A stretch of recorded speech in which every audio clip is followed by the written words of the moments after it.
la presse. Aujourd'hui, nous organisons un atelier de défense, donc un atelier dédié spécifiquement sur l'harmonisation et la validation des outils dédiés à la vulgarisation de la loi numéro 22-030 du 15 juillet 2022, promulguée par le chef de l'État, donc une loi qui porte promotion et protection des droits des peuples autochtones. Et ce n'est pas pour rien que vous avez vu qu'il y a une forte mobilisation du ministère de l'Intérieur, parce que c'est le ministère de l'Intérieur, effectivement, qui pilote actuellement la question autochtone sur base de l'ordonnance du chef de l'État. Donc spécifiquement, nous sommes là pour harmoniser le travail, mettre en place une feuille de route qui va réunir tous les acteurs qui interviennent sur la question autochtone pygmée dans notre pays, y compris les bailleurs des fonds et partenaires techniques et financiers. Alors, y a-t-il une différence entre la politique nationale que le ministre a mis récemment ici et d'autres? En tout cas, je pense qu'il n'y a pas de différence parce que les deux outils se complètent parfaitement.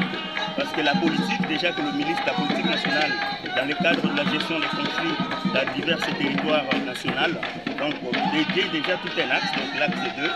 qui est là juste que pour la promotion et la protection des droits des peuples autochtones. Et nous estimons que cette loi n'est qu'un outil de mise en œuvre de cette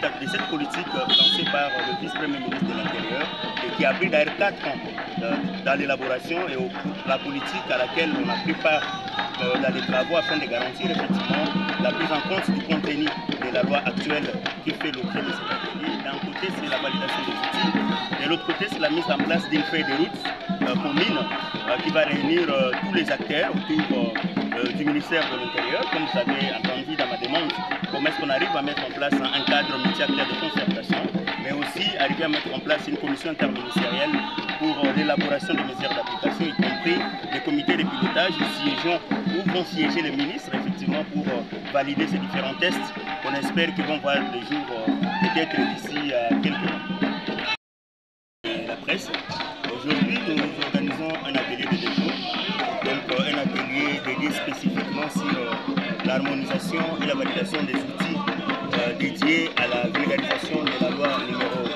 22-030 du 15 juillet 2022, promulguée par le chef de l'État, donc une loi qui porte promotion et protection des droits des peuples autochtones. Et ce n'est pas pour rien que vous avez vu qu'il y a une forte mobilisation du ministère de l'Intérieur, parce que c'est le ministère de l'Intérieur, effectivement, qui pilote actuellement la question autochtone sur base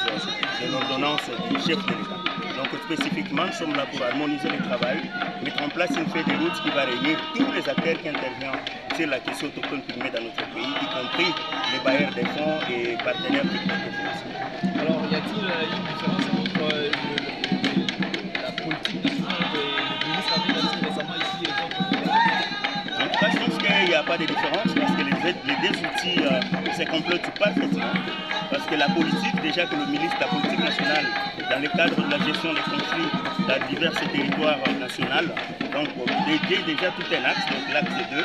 qui est là juste que pour la promotion et la protection des droits des peuples autochtones. Et nous estimons que cette loi n'est qu'un outil de mise en œuvre de cette politique lancée par le vice-premier ministre de l'Intérieur et qui a pris d'ailleurs 4 ans dans l'élaboration et la politique à laquelle on a pris part dans les travaux afin de garantir effectivement la prise en compte du contenu de la loi actuelle qui fait l'objet de cet atelier. Quels sont les points majeurs pendant cet atelier? D'un côté, c'est la validation des outils, de l'autre côté, c'est la mise en place d'une feuille de route commune qui va réunir tous les acteurs autour du ministère de l'Intérieur. Comme vous avez entendu dans ma demande, comment est-ce qu'on arrive à mettre en place un cadre multi-acteur de concertation, mais aussi arriver à mettre en place une commission interministérielle pour l'élaboration des mesures d'application, y compris des comités de pilotage où vont siéger les ministres, effectivement, pour valider ces différents tests qu'on espère qu'ils vont voir le jour peut-être d'ici quelques mois.